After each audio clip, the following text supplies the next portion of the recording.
আউযু বিল্লাহি মিনাশ শাইতানির রাজিম। আল্লাহু ইয়াতাওয়াফাল আনফুসা হিনা মাউতিহা ওয়াল্লাতী লাম তামুত ফি মানামিহা ফায়ুমসিকুল্লাতী কাযা আলাইহাল মাউতা ওয়া ইউরসিলুল উখরা ইলা আজালিন মুসাম্মা ইন্না ফি যালিকা লাআয়াতিন লিকাওমিন ইয়াতাফাক্কারুন। আল্লাহ তাআলা মানুষের নফসগুলি হস্তগত করেন। অফাত শব্দের অর্থ হলো পাওনা পুরোপুরি বুঝে নেওয়া। একটা মানুষ স্বাভাবিকভাবে মৃত্যুবরণ করলে আমরা বলি উনি অফাত পেয়েছেন, আর যদি তাকে হত্যা করে তাহলে কি উনি কতল হয়েছে। এর ব্যবধানটা কি? অফাত শব্দের অর্থ হলো যে পৃথিবীতে তার খাদ্য, পানি, অক্সিজেন যা কিছু ছিল সব সে বুঝে নিয়ে শেষ করে বিদায় হয়েছে, এই জন্য নাম অফাত।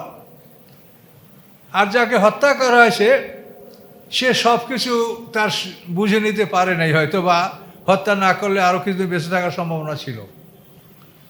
তো অফাত শব্দের অর্থ পাওনা পুরোপুরি বুঝে নেওয়া।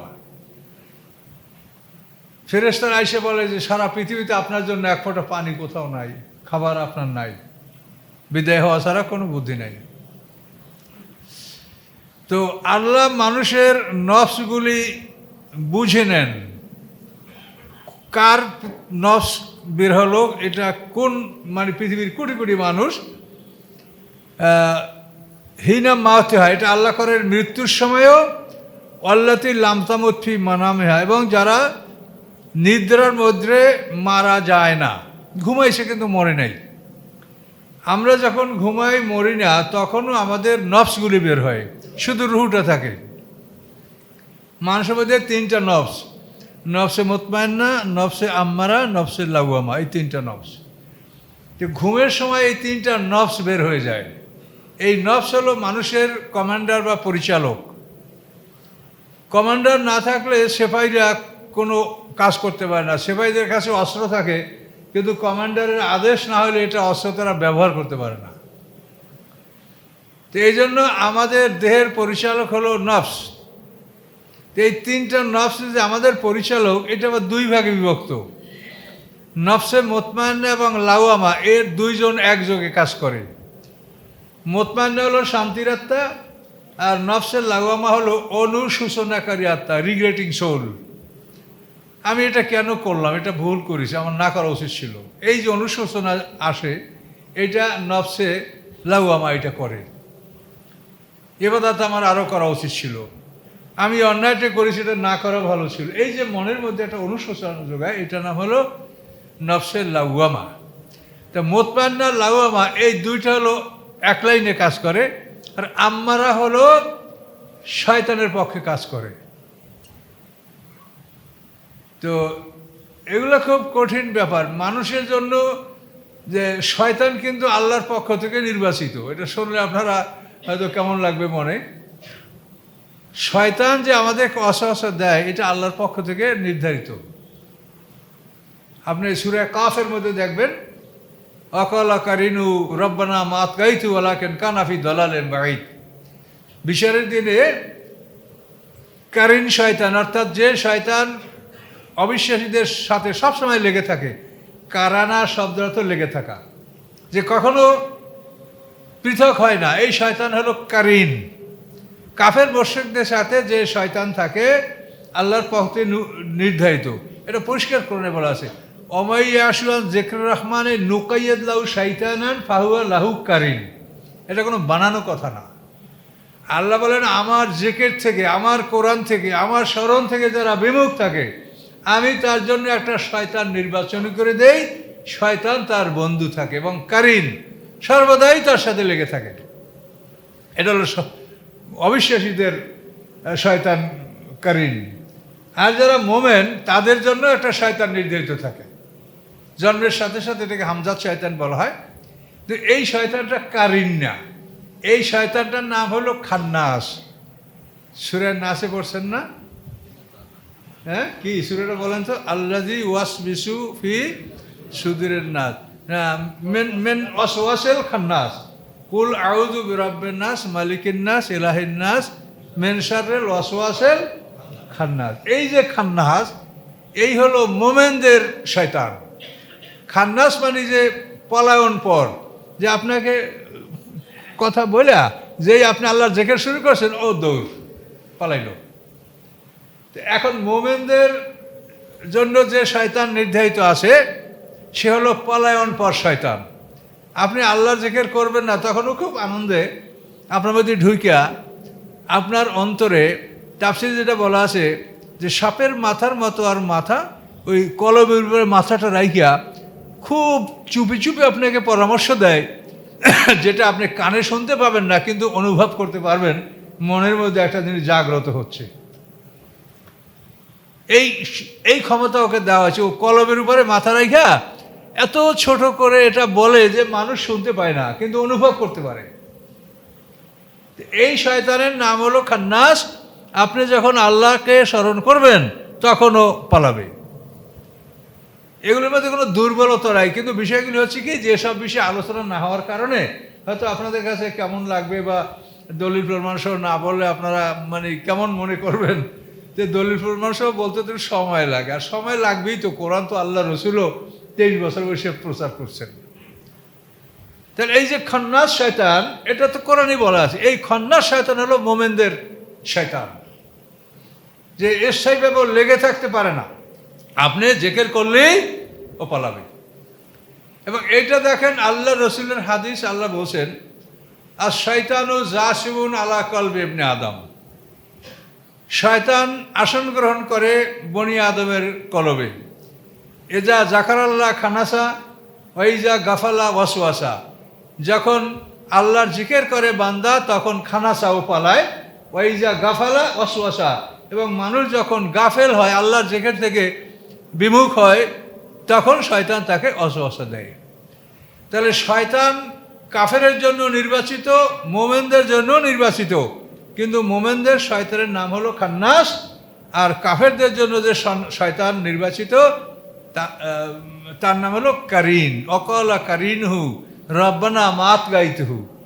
হাসরের ময়দানে ওই কারিন শয়তান বলবে যে আল্লাহ, আমি তাকে বিপদগামী করিনি, ওয়ালাকিন কানাফি দলালেন বাঈদ।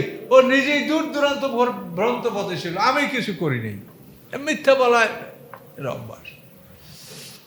তাহলে আমাদের শয়তানের নাম হলো খান্নাস, আর কাফেরদের যে শয়তান নির্বাচিত থাকে, ওর নাম হলো কারিন। কারানা শব্দ লেগে থাকা।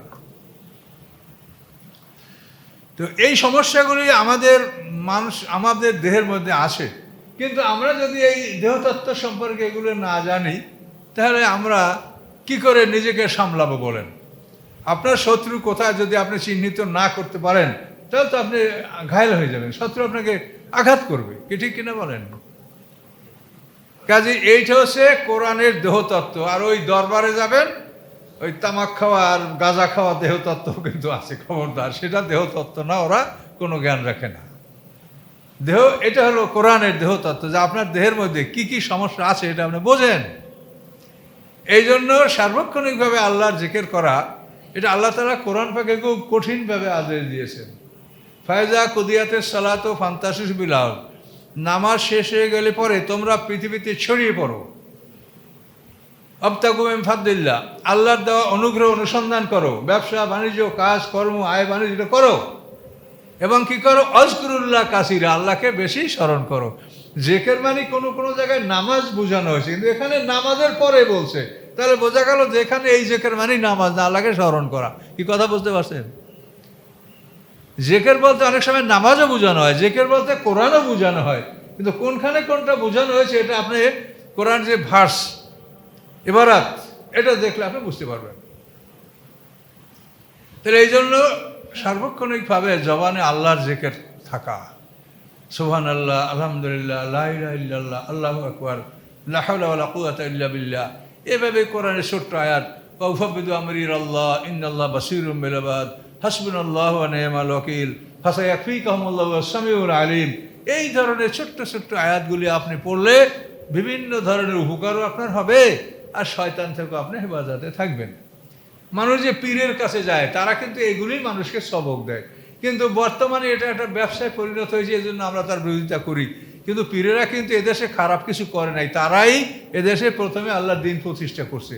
ওই যে আপনারা দেখেন যে এই সামাকদুম অমুক সমুক খাজা মহিউদ্দিন চিশতি আজমেরি, এভাবে শশিনার মরহুম নিসারউদ্দিন রহমতুল্লাহ, ফুরফুরার মরহুম রহমতুল্লাহ আলাই যারা ছিলেন, এরা কিন্তু আসলে মানুষের জন্য ভালোই ছিলেন। কিন্তু বর্তমানে এটা এমনভাবে ব্যবসায় পরিণত হয়েছে যাতে আমরাও মানে মনে হয় যেন তাদের ব্যাপারে আমরা এক্সিট করছি, তাদের আমরা সমালোচনা করতে বাধ্য হচ্ছি।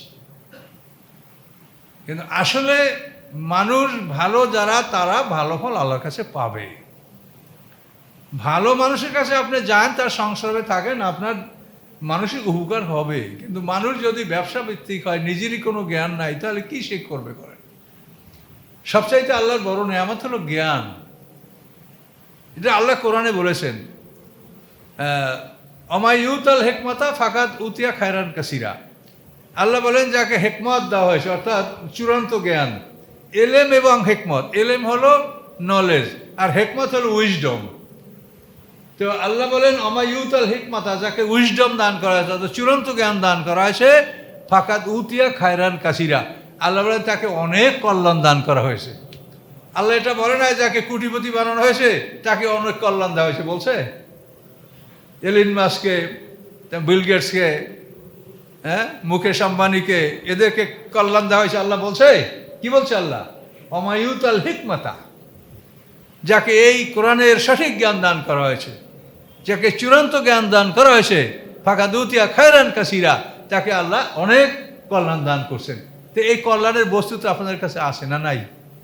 এই কোরআন আমার কাছে আছে, আপনার কাছেও আছে, এবং এটার উপরে আপনি মেহনত করেন, যার যতখানি জ্ঞান সে শতখানি অগ্রসর হয়, তাতে আল্লাহ তাআলা আপনাকে পুরা দিবে। আল্লাহ আপনাকে পরিপূর্ণ দিবে, কম দিবে না। যেহেতু বিবেকের কমের কারণে আপনি কম বুঝছেন, এজন্য আল্লাহ আপনাকে নেয়ামত পুরোপুরি দিবে। যার যত জ্ঞান বেশি তার তত হিসাব বেশি। তো এই জন্য এই বিষয়গুলি আপনারা বোঝার চেষ্টা করেন, ইনশাল্লাহ আল্লাহর রহমত আপনারা পাবেন, নিরাশ হবেন না, এবং কোরআন শিক্ষার ব্যবস্থাপনা আপনারা গ্রহণ করেন। আমি বারবার অনুরোধ করছি যে এটা আপনারা যেভাবে হোক এটা করেন, শুরু করি। যদি আল্লাহ ভালো মনে করে তো আগাবো, আর যদি আল্লাহ ভালো মনে না করে ফেল করবো, অসুবিধা দিকে আছে।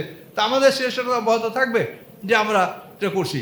অনেক জায়গায় শুরু হয়ে গেছে। আমাদের ঝালকাঠিরা খাবের বলছেন যে আমার প্রতিষ্ঠানে আমি এটা শুরু করিয়ে দিয়েছি, দুপারা পর্যন্ত অর্থসহ আমি তাদেরকে পড়িয়েছি, এবং এখন খুব সহজ, ছেলেরাও বুঝছে, আমরাও বুঝতে পারছি।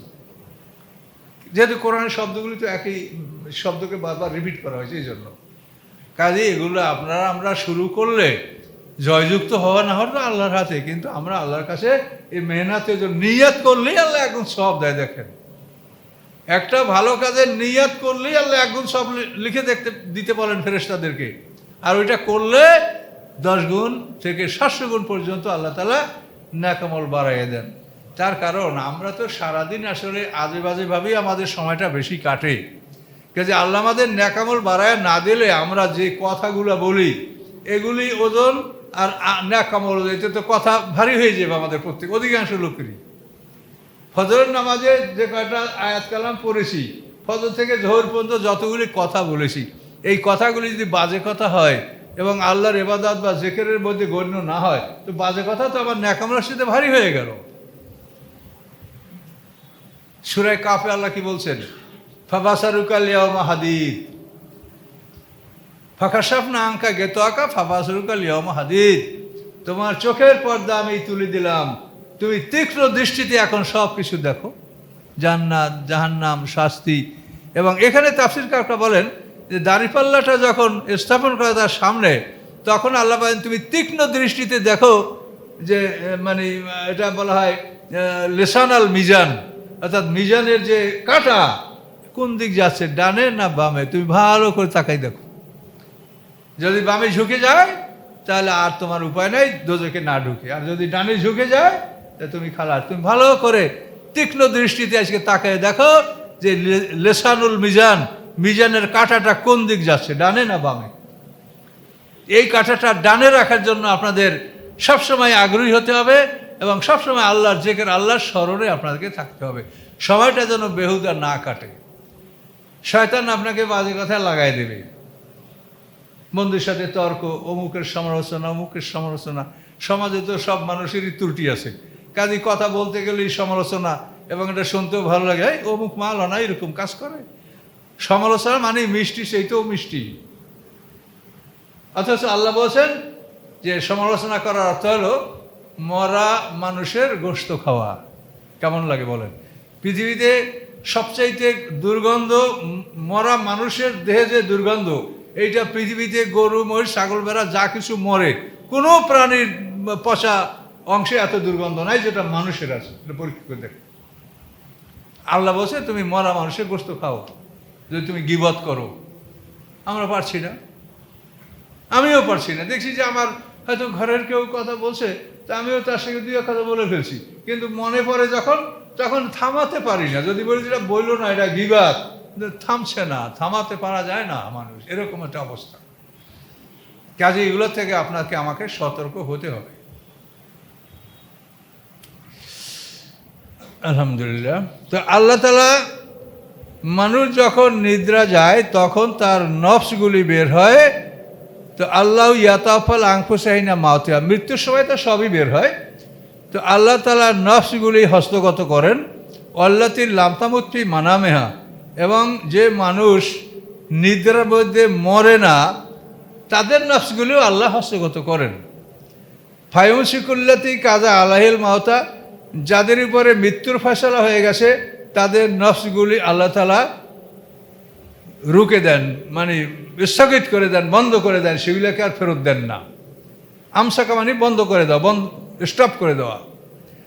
ওয়ুরসিলুল উখরাইল আজালে মুসাম্মা, এবং যারা নিদ্রার মধ্যে যাদের নফস বের হয়েছে নির্ধারিত সময়ের জন্য তাদের রুহটাকে ছেড়ে দেওয়া হয়, তাদের নফসগুলিকে ছেড়ে দেওয়া হয়। এটা স্পষ্ট কোরআনে বলেছেন। তাহলে এখন মানুষ যখন ঘুমায় তখন তার 3টা নফস বের হয় রুহটা ভিতরে থেকে। আর যখন মানুষ মরে 4টা বাইর হয়ে যায়। তো যারা মরে তাদের নফসগুলো আল্লাহ হস্তগত করেন, আর যারা ঘুমায় তাদের নফসগুলো আল্লাহ তাআলা হস্তগত করেন। যারা মরে তাদেরটা আটকিয়ে দেন, আর যারা জীবিত আছে তাদেরটা নির্ধারিত সময়ের জন্য ছেড়ে দেন। কোনো অসুবিধা আছে বুঝতে? এই হলো মানুষের স্বাভাবিক অবস্থা। এখন আপনারা ভাবেন যে পৃথিবীতে 800 কোটি মানুষ, তার মধ্যে একসঙ্গে অন্তত 400 কোটি মানুষ ঘুমায়। এখন আমরা জাগ্রত, কিন্তু এখন আমেরিকার সব লোক ঘুমন্ত। আবার ওরা যখন ঘুমাবে তখন আমরা জাগ্রত থাকবো। তাহলে আমরা অ্যাভারেজ ধরতে পারি যে একসঙ্গে পৃথিবীর 400 কোটি মানুষ ঘুমায়। এই 400 কোটি মানুষের নফসগুলি বের হয়ে আবার সঠিকভাবে ফিরে আসে। এটা কার কুদরত? এটা আল্লাহ বলে যে আমি এগুলাকে আমার হাতে রাখি, এই জন্য এগুলো সঠিকভাবে আপন আপন গন্তব্যে পৌঁছে। আর যদি এটা আল্লাহ হাতে না রাখতো তো হজে যাইয়া দেখেন না, আপনি হজে যাইয়া মানে নিজের বোর্ডিং হারান না, এরকম কেউ আছে? কিছু না কিছু এক জায়গায় না এক জায়গায় হারাইবেনি আপনি। হয়তো মিনায় হারান গেছেন, নাইলে হেরেমে হারান গেছেন, কিছু না কিছু জায়গায় এরকম হয় সামান্য এরিয়ার মধ্যে। আর সেখানে আর পৃথিবীর এই মানুষের ব্যাপারে একসঙ্গে 400 কোটি মানুষের নফসগুলি বের হয়। কাজে প্রত্যেকটি ক্ষেত্রে আল্লাহর কুদরত এগুলি আমরা দেখতে পাচ্ছি। এই কুদরত সম্পর্কে আমরা সতর্ক হব এবং সেভাবে আল্লাহকে আমরা সম্মান করব। ইন্নাফি যালিকাল আয়াতিল লিকাওমি ইয়াতাফাক্কারুন, নিশ্চয়ই এর মধ্যে রয়েছে নিদর্শন ওই জাতির জন্য যারা চিন্তা ভাবনা করে। আপনাকে চিন্তা ভাবনা করে অনেক কিছু কোরআন থেকে অর্জন করতে হবে। এই কোরআন, এই 2 মলাটের মধ্যে এই ছোট্ট বই, আল্লাহ বলছেন সমগ্র পৃথিবীর জ্ঞান আমি সব এখানে পুঞ্জীভূত করেছি, কোনো বিষয়ে আমি কমতি করি নাই। তাহলে এতগুলো জ্ঞান যদি এখানে থাকে, তা আপনারা যদি তাফাক্কুর মানে গবেষণা চিন্তা যদি না করেন, তাহলে এই জ্ঞানটা অনেকে এমনভাবে বলে মনে হয় যে ওনার মত মতো কোরআন আয়াত নাযিল হইল না কেন? আল্লাহ 5 ওয়াক্ত নামাজ কোথায় বলছে পরিষ্কার করে বলে নাই কেন? কেন আপনার আমার মত মতো নাযিল হবে? এই কোরআনকে দিয়ে আমরা গবেষণা করতে হবে, তখন না আপনি এই জ্ঞানের দরজা দিয়ে ঢুকতে পারবেন, আপনি জ্ঞান পাবেন। এমনি মনে হয় যেন এটা একেবারে সস্তা, যে আপনি যেমন চান তেমনই এখানে সব বর্ণনাগুলো আসবে, কখনোই না। এই বর্ণনাগুলো অস্পষ্ট এবং এগুলির বিবরণ রাসূল সাল্লাল্লাহু আলাইহি ওয়াসাল্লাম থেকে নিতে হবে। যারা রাসূল সাল্লাল্লাহু আলাইহি ওয়াসাল্লামকে অ্যাভয়েড করে নিজেরা কোরআন বুঝে চলতে চায়, বিশ্বাস করেন, মনে রাখেন, হাসর ময়দানে তারা সবচেয়ে অপমানিত হবে। তারা কথায় কথায় কোরআনের আয়াত বলে, কিন্তু রাসূলকে তারা ইমাম হিসেবে মানে না, এবং রাসূলের নির্দেশ এবং রাসূল কোন আয়াতে কি সিদ্ধান্ত দিচ্ছে এইটা তারা চিন্তা না করে নিজেরা যা বোঝে তাই বলে। আর যদি আমরা রাসূল কথা বলি, তা রাসূল কি কোরআনের খেলাফ করছে? কোরআনে তো এই কথা বলা আছে, রাসূল এইটা করছে, কি তার মানে উনি যা বোঝে ওইটা রাসূল করছে। কাজে এভাবে বললে হবে না। দেখবেন হাসরের ময়দানে এই লোকগুলো বিপদগ্রস্ত হবে। রাসূলকে যদি আপনি আপনার ইমাম নির্বাচন না করেন, রাসূলকে যদি ওস্তাদ করে না করেন, রাসূলের আনুগত্য যদি পুরোপুরি কোনো মানুষ মধ্যে না থাকে, সেই মানুষ হাসরের ময়দানে জয়যুক্ত হবে না। এটা জেনে রাখেন। আপনি নিজে কত জ্ঞানের মালিক। আল্লাহ নিজে বলছেন সুম্মাইন্না আলাইনা বায়ানা, এই কোরআনের বিবরণ আপনাকে আমি দিব, এটা আল্লাহ বলছেন সূরা কিয়ামতের মধ্যে। এই বিবরণটা কি আমাকে দিবে? এটা তো রাসূলকে দিয়েছে।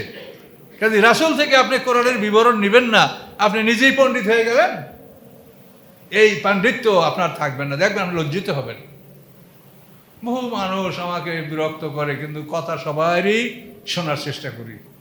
তার কারণে আমি আবার আল্লাহর কাছে দায়ী না হই যে অমুক লোক তোমার কাছে জানতে চাইছি, তুমি বলো নাই কেন। এটা তো আমারও ভয়। এই এক হাত ব্যথা হয়ে গেলে তখন আর এক হাত দিয়ে মোবাইল ধরি, কী করবো কর। চেষ্টা করি যে আমি আসামি না হই, আমার সাধ্য অনুযায়ী আমি মানুষকে বুঝাবার চেষ্টা করছি আমি।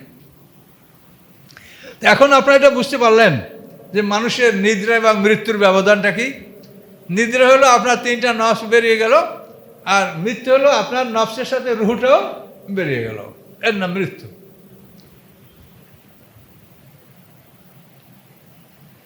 আমের টাকা জমিন দুনিয়ায় সুফা, আল্লাহ বলেন তারা কি আল্লাহকে বাদ দিয়া অন্য সুপারিশকারী মনোনীত করেছে যে তারা সুপারিশ করবে?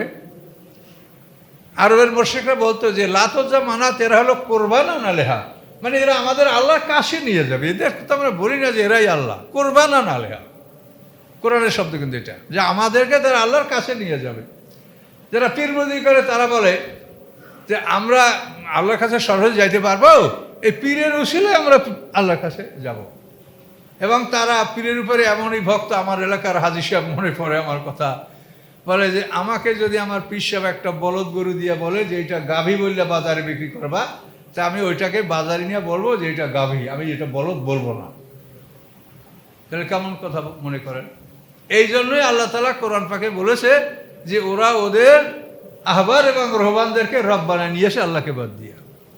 ইহুদিদের আলেম আহবার, আর খ্রিস্টানদের আলেমরা রহবান, আর আমরা আমাদের উম্মতে মুহাম্মদী সাল্লাল্লাহু আলাইহি ওয়াসাল্লামের উম্মত আমরা আলেম। এইভাবে আল্লাহ বলেছেন যে ওরা আল্লাহকে বাদ দিয়া ওদের আলেমদেরকে রব বানিয়ে নিয়েছে। ওরা আলেমরা যা বলে তাই। এটা কি কথা হলো? পীর সাহেব কি নবী না রসুল যে তার ভুল হবে না বলেন? পীর সাহেব তো আপনার মতো একটা মানুষ, সাধনা করেছে, চেষ্টা করেছে, সে আমাদের সাথে ভালো হয়েছে, এটা হইতে পারে, কিন্তু এই জন্য কি তার ভুল হবে না? ভুল তো নবী রসুলদেরকে হতে শুরু করে আল্লাহ ফিরিয়ে দেন ওহির মাধ্যমে। নবীর তো ভুল হতে লাগে, কিন্তু আল্লাহ হতে দেন না। কাজে মানুষ কি ভুলের ঊর্ধ্বে থাকতে পারে? কাজে মানুষ যদি এভাবে বলে তাহলে কেমন কথাটা হয়? এটা আমি আশ্চর্য, আমার সেই হাজী সাহেবের ছবি আমার চেহারা মানে মনের মধ্যে ভাসে, যে উনি এভাবে আমাকে হাজী সাহেব মানুষ, বয়স্ক মানুষ, বললেন যে এইভাবে আমরা পীরকে এভাবে আমরা মানি। এটা কী করে এটা হলো? আপনি একটা লোক আমাকে আপনি মানবেন কি জন্য? আমি কোরআনের কথা বলি, এটা আপনি শুনবেন। আপনি আমার মতো কথা বলে শুনবেন? কাজে এইসব বিষয়ে আপনারা সতর্ক থাকবেন। আল্লাহ বলেন আল্লাহকে বাদ দিয়ে তারা সুপারিশকারী নির্বাচন করেছে। আল্লাহ বলেন কুল, আপনি তাদেরকে জিজ্ঞাসা করেন, বলেন আওলাও কানু লামলিকুনা শাইয়া ওয়া লা ইয়াকুলুন, যদি তারা এমন হয় যে তারা কোনো কিছুর মালিক নয় এবং জ্ঞানও রাখে না, তারা কোনো কিছুর মালিক নয় এবং জ্ঞানও রাখে না, তো তাদেরকে কিন্তু শাফাআতকারী নির্বাচন করবে? মূর্তি তোমাদের শাফাআতকারী, ওরা কোনো কিছুর মালিক, ওরা কোনো কিছু বোঝে, ডাকলে শোনে, এদেরকে তোমরা শাফাআতকারী মনোনয়ন করেছো, কেমন কথা?